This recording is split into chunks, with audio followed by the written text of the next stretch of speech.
Hi, I'm LaShawn and welcome to my YouTube channel. If this is your first time here and you want to be inspired on a daily basis, then this is the perfect place for you. Start now by subscribing and clicking the bell.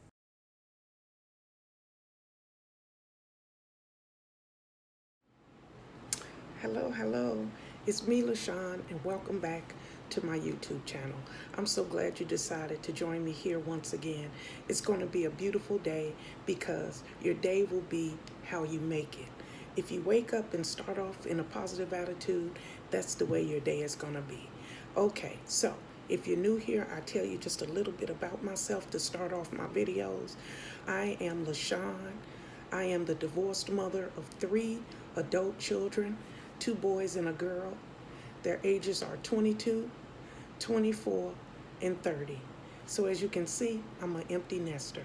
I am a YouTuber over the age of 50, and that's all you need to know. Okay? I am also a United States Navy veteran. I am now disabled, and because I'm disabled, I work from home, and I do this YouTube thing, and I hustle every single day. I'm also a surgical tech. I did that for many, many years. I had a lot of fun doing that. It brought me lots and lots of joy. So now I'm here on YouTube, and I try each day to uplift, encourage, and inspire as many people as I can. So if any of that sounds like something you want to hear or sounds like something that you want to tune into, all you have to do is like, share, comment, and subscribe to my YouTube channel. And don't forget to click the bell because that's the only way you're going to be notified when I have new videos, okay? So here's the video for today. Hello, it's me, LaShawn, and welcome back to my YouTube channel. I'm so glad you decided to join me here once again.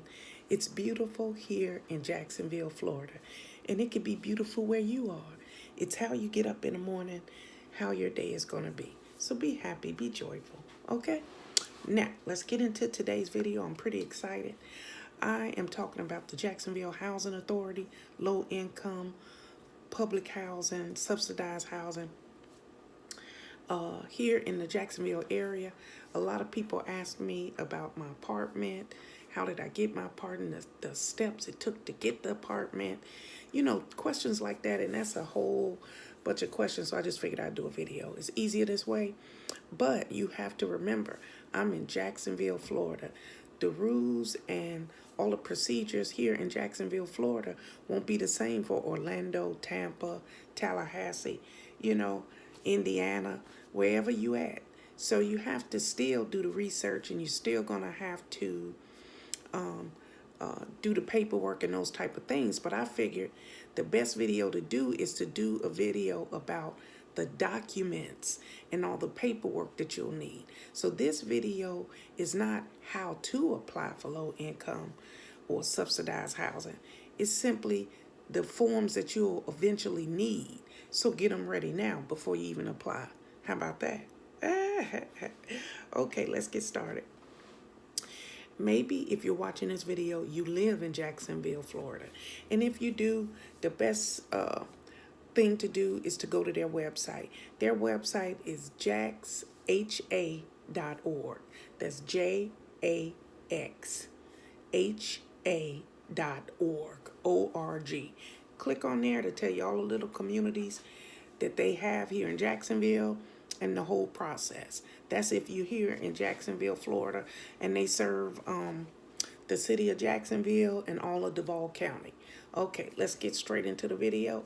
I got a list. I've compiled a list, and it's nice and organized, and it'll tell you all the type of forms that you are going to eventually need. Now, when you first apply, you have to fill out all the paperwork, but they send you to different places to get background checks, make sure you're not a felon, all of the above. So why not have all the documents you need way ahead of time? Okay, so let's see. You're going to need employment verification. Now, if you work, you have to have your pay stubs. And this is 2021. Wait, was it 22? I think I've been asleep a year. Seriously, I'm finna get serious. Seriously, you need your employment verification. A lot of different ways you can do that. You can go to HR, different things like that.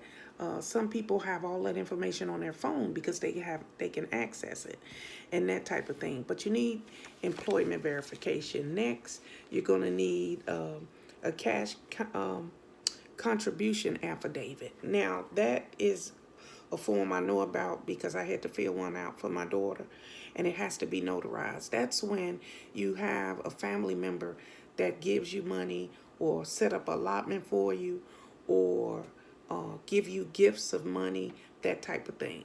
So if you have, say, for example, your son gives you $25 a month to help on your electric bill, then your son will say, I give Joe Schmo $25 a month to help with his electric bill. And then he'll get that paper notarized. Okay, and that is called a cash contribution affidavit. Next, if you're on food stamps, you need a TANF. I don't know what that stands for, but it's a food stamp award letter. So it must be something. I know what TANF is. That's if you get a check from social services. That's TANF. I don't know what it stands for though. Food stamps is what I get, the $16 a month. So if you get cash or stamps from social services, you would need what they call a award letter. And it's just a letter saying LaShawn has been approved for $16 in food stamps effective, and then it'll have the date, whatever, and it'll have the date at the top, but it'll have the date that the food stamps will become effective. And that is a TANF food stamp award letter. Next, if you get Social Security, then the Social Security Administration can send you a Social Security award letter. And see, all this stuff takes time. If you have to send off for Social Security, for the Social Security Administration, Social Security cards, all those things take time. So that's why I figured I'd compile a list of things so you can start getting your paperwork ready so that you can apply for low income. Next, you'll need a supplemental security award letter. That's if you get SSI. It's Social Security and it's SSI. And it's two. If you don't know the difference, then you don't need the letter. Okay. You need a VA benefit statement. If you're a veteran, you know what that is. It simply tells you your percentage. Okay. That's all it does. The benefit statement basically says this veteran is 5, 10, 15, 20, 30% disabled and receives. And then it'll Social Security number, So that is a VA benefit statement. Workman's comp. If you're not working and you were injured, then you can have paperwork from workman's compensation. So you need to keep that. That is income. The whole point is they want to see how much money you're making and if you qualify. Because if you are barely making it, like me, you will get approved. Next, child support 12-month printout. Now, the 12-month printout is from the court. Now, if you get child support, because I used to, you have to go to the courthouse. Like I went to Jacksonville courthouse here in Duval County, and it's a whole section for it. You take a number, you go up to the window, you give them your name, the person name who's paying the child support. They ask you how far back you want to go, and they do, and they print it out for you. It was only a couple dollars. I can't remember because my baby is 22. No, he about to turn 23. Don't ask me their ages. Now it says a notarized child support affidavit, and that's if it's paid directly.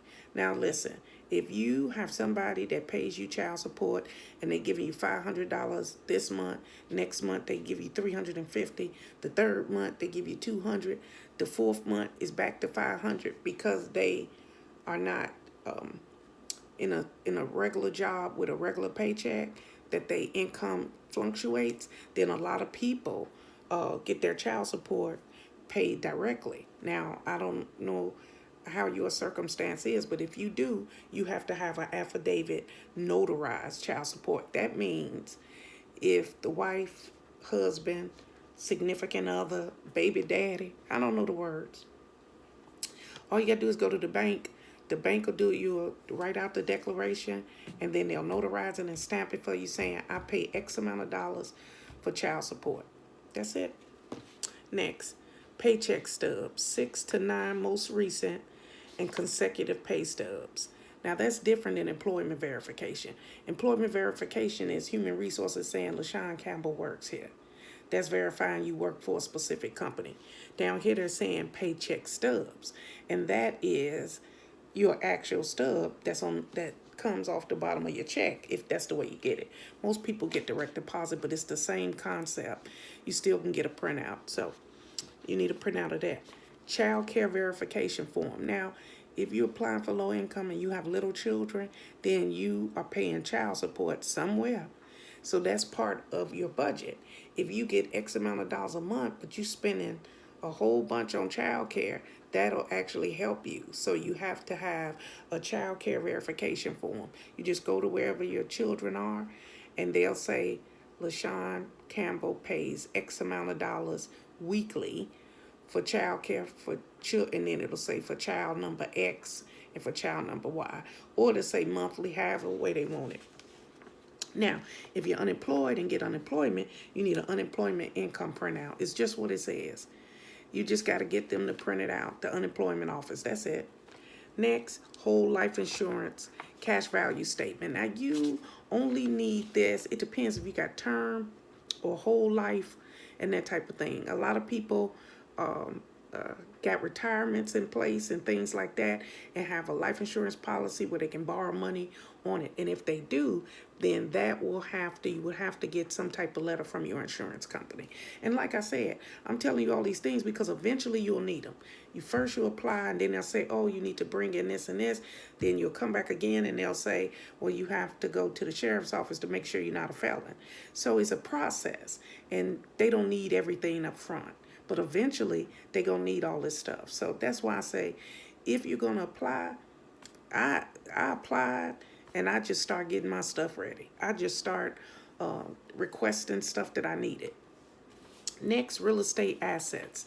Do you have IRAs, stocks, bonds, things like that? You'll have to get some type of letter from the bank. If you have a whole bunch of IRAs and assets and things like that. Retirement letter from the company that you retired from. I'm saying all this, but everybody don't need all this. Okay? If you just getting retired, then you ain't got the unemployment one. If you 55, 60, then you ain't got no infant babies with child care.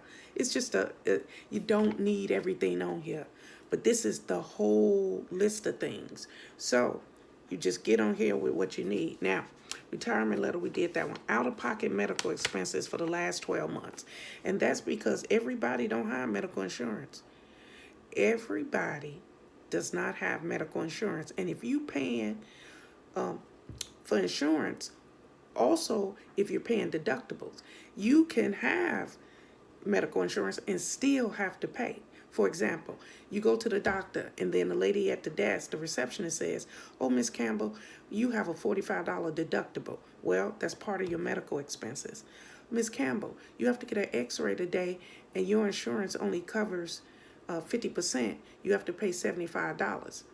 That is an out-of-pocket medical expense. Okay, so just get copies of that. Listen, I go to cancer specialists all the time, and they print me out stuff all the time. They have it all in their little computers, and they'll print it out for you. So it's really not that difficult. Next, disability verification. Now, I'm saying that, but at the same time, the whole thing with the SSI, Social Security, all that, you would need 2 of them. So some people are at a point where they're disabled, but they are not receiving disability yet. So a doctor have said that they're disabled. So if you need a wheelchair accessible apartment, blah, blah, blah, with a disability verification from a doctor, then they can help you get those things. But you're not designated as SSI, or Social Security, that type of thing. But it'll be enough for if you need some type of specialty. Next, school verification. I had to get that. members 18 years of age, if they're in school or older. For instance, at one point, my son Patrick was going to FSU. So if you have a child that's in college and that child is a full-time student, then they can stay on your lease as long as they're full-time, and it doesn't affect the rent. Now, it's a little complicated, so everybody's situation is going to be a little different. But at one point, I had two of my children full-time in school right after the divorce. When I got in low income, my daughter was starting her first year of college. And so she went right on campus. They printed her out a letter saying, Lyric Campbell, da-da-da-da-da, full-time. Because you're either full-time, 3/4, half, or part-time. Simple as that. But in order to maintain, I had a 3-bedroom at the time. So I had Patrick, who was about to go to college in about a year. No, if Lyric was going to college, then he was in his right, he was still in high school. I take that back. He was still in high school. So, because I moved in low income in 2015 into a 3-bedroom. And Patrick was on my lease because he was a minor child. And Lyric was on my lease because she was a full-time college student. So you need to have a school verification for the college that they go to. And that's for if they're out of state, out of the city, whatever. If you have a child that lives with you that go to this Duval County, so if I go right to the city college, I don't need to give them that. I'm on the lease, I can stay there. But if you're out of the area, for instance, Lyric was in Tallahassee, then she had to prove that she was a full-time student somewhere else. But that doesn't mean she gives up her right to be on my lease. Next, a utility statement. And that's simply, okay, what happens is that when you get ready to move and move into an apartment, here in Jacksonville, it's called JEA, Jacksonville Electric Authority. I guess that's what it stands for. It's electricity. When I first moved into my apartment, they gave me a letter saying that LaShawn Campbell, $50 deposit. I think that's what I had to pay. And that is a utility statement. Now, if they say that you need, when it's time for recertification, when they say utility statement, then they just talking about your electric bill. But when you first move in, you have to show them that you got the electric turned on, you got the gas turned on, whatever. You know what I'm saying. The first apartment I lived in needed gas. The second one, the one I'm in now, is electric. So, like I said, everything is different. Income tax return or the Irs Tax Transcript, the most current, or proof that you didn't file. Okay, now this is something that you need to go ahead and send off for now. All you have to do is call. They have a one whatever number, and I called it. And after you call, it'll ask you for the year. Once you get through, it only took me about 35, 40 minutes. Okay. That was the hardest part of this, was the IRS. So when I did it, it asked what year. And so they said most current. So that would be the year before. So what I did is I went back 2 years and I just went on and got, so if this 2022, you haven't filed yet because it's December, it'll be in December. So you'll say 2021, 2020. Go ahead and get the last two because it'll show your tax return for those 2 years. Now, let's say you didn't file in one of those years. Well, the computer will say you didn't file in 2020. And so it'll send you a letter saying there is no tax return for LaShawn Campbell for 2020. So it'll be on stationery from the IRS. It'll be official. So if you didn't file, you didn't file. But if you did the next year or the year before, then they just want to see how much you make. And the last thing on here is self-employment or business income. Now, it's a lot of people that's self-employed, and I'm going to explain that. Beauticians, for example, if you do hair, you're not clocking in, clocking out type of thing. you're getting it's only two different ways. I've seen it two different ways. I'm just using this as an example. If you're a beautician, then you pay the person who owns the salon, and you pay a booth fee, a monthly booth fee. And the other way is a percentage of every ticket. So if I do hair and I get $50 for it, I might have, I don't know. You might have to give the owner $5 of the 50. It's two ways. You either pay one flat fee a month, or you pay on each ticket. Now, if you really good, I had a sister-in-law that she was on fire. So she paid a monthly fee. She paid that because she was racking up. She was getting a lot of customers and she was making a lot of money. So that is self-employed. So what she has to do is do her tax the same way she do her taxes being self-employed. You will have to do that in order to have some type of tax return and show them proof if you self-employed. So the best thing to do is, if you self-employed right now, is to do your paperwork, get it to the IRS, and get some form of letter from them, because all of that takes time. None of that is overnight. If you need your Social Security card, it's not going to take one day. You have to apply for that. So eventually you'll need all those things. I didn't get into driver's license and Social Security card, all the basic stuff. I did the major stuff, and I covered all of it, because at some point you're going to need all that stuff, but you're not going to need everything. This person might need 8 things. This person might need 12 things. So what I decided to do is, if you want to apply for public housing, subsidized housing, low income, the projects, whatever you want to call it, you need forms. You need to start preparing. I am a preparer. Whether I got OCD or not, ain't nobody diagnosed me. I just like to be organized. So if you know that your situation is you don't want to be homeless. I've been homeless. And basically I'm doing this video because if you're paying a mortgage somewhere and it's getting to a point where you can barely pay your mortgage, then you got to start making plans now so you're not homeless. Do you see what I'm saying? People have a stigma for low income. They say, oh, is that, whatever. All I know is, before I moved into my low income apartment, I was able to pay the rent only. That's it. Everything else, I'm not even going to get into that again. That is not a happy time in my life. But I will tell you this. I've been homeless, okay? And I'm talking in the last 7 years. This is since my divorce I've been homeless. So I'm telling you, it can happen to anybody.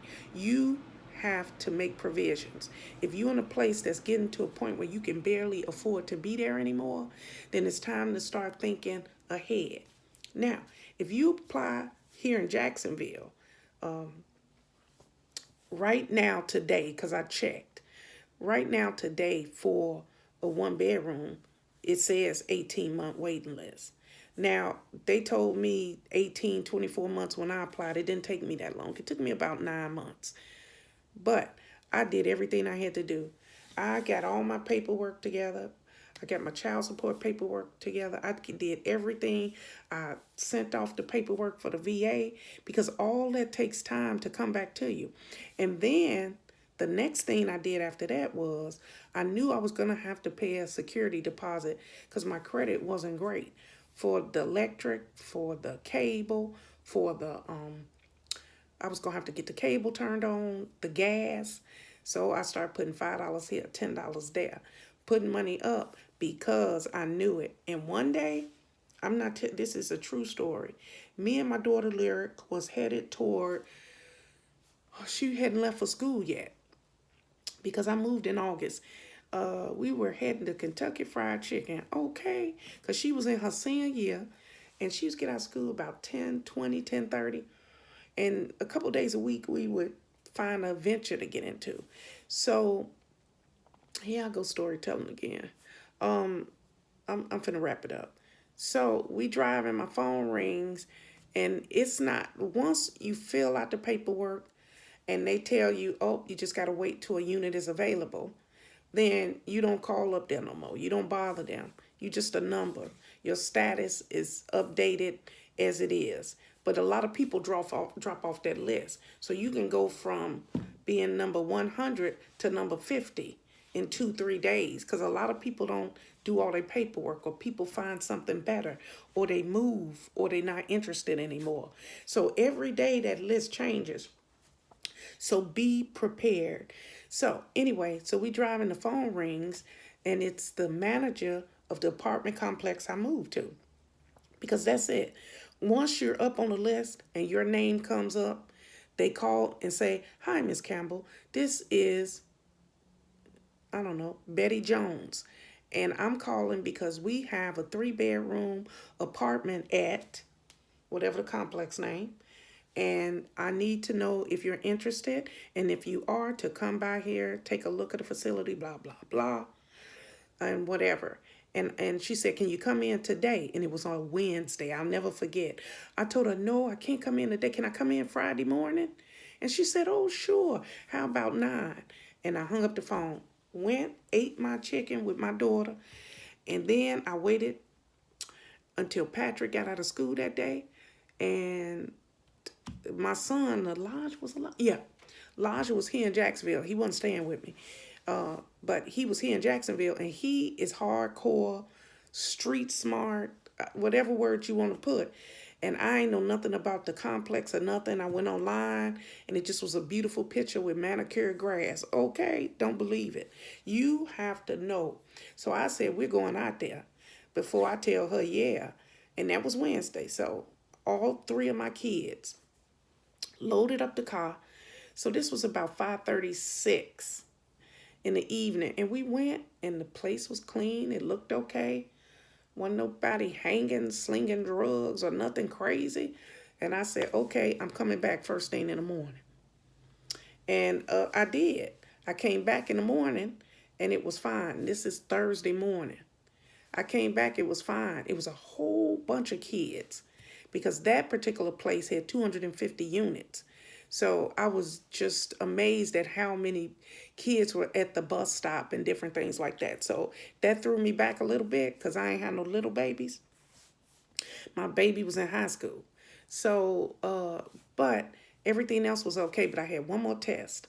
I'm telling you, I didn't take my kids, but I went there in the middle of the night. I went there late. You know, when people hanging, doom, doom, doom, doom, boom, boom, boom. And I didn't hear none of that. I didn't see no police cars and ambulances and all that thing. So I got up Friday morning with my daughter, and we went to that appointment. She didn't go to school that day. I needed her to go with me, because I was having really bad problems with my eyes right around that time.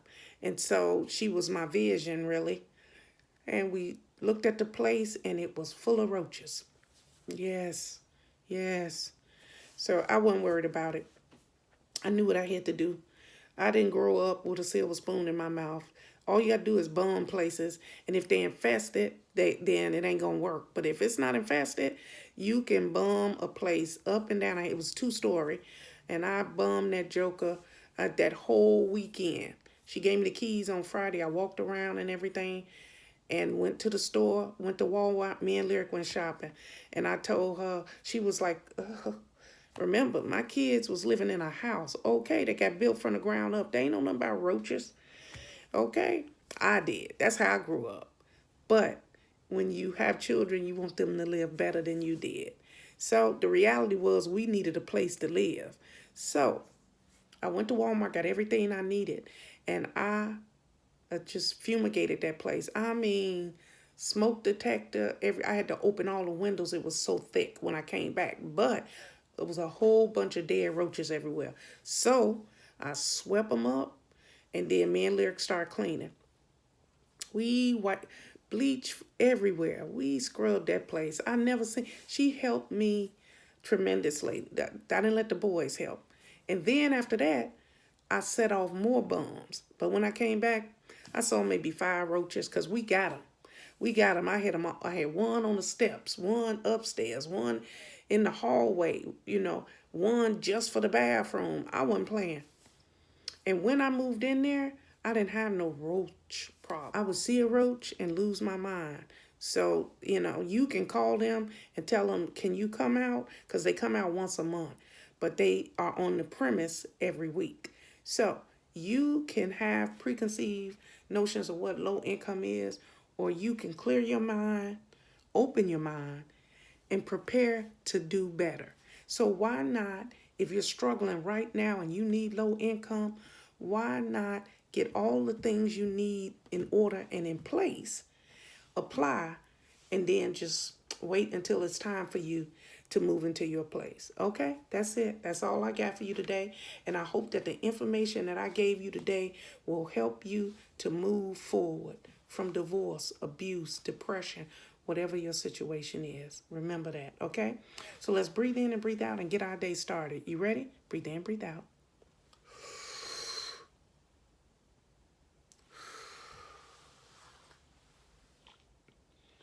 Ooh, we thank you, Father God. We are so grateful for this day. So, wherever you headed today, to work, to school, to the Jacksonville Housing Authority, wherever you got to go, okay? Be happy, be joyful, and be thankful, okay? And treat people with respect. It's the only way to live, okay? So have a good day, have a blessed day, and remember, God loves you, and so do I. Goodbye, everybody. Bye-bye.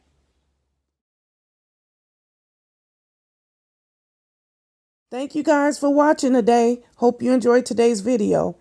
Take a minute to leave a comment. I look forward to talking to you soon. Bye.